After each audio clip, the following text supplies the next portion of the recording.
Make naiz, ongi etorria hezkidetza eta elkarbizitzaren gaira. Bizirik egotea, elkarbizitzen egotea da.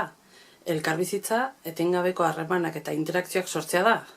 Bestekin bai, baina norbera bere buruarekin eta inguruarekin ere bai. Teoria feministetatik hartutako ekarpenak hezkidetzak hezkuntza eremuetara eramaten ditu, bertan elkarbizitza positibo bat eraikitzeko gakoak eskaintzeko.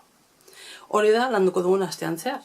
Espero du zure gustuko izatea, sareetan elkar ikusiko dugu, baita masterrean dagoen foroan ere. Besarkada bat!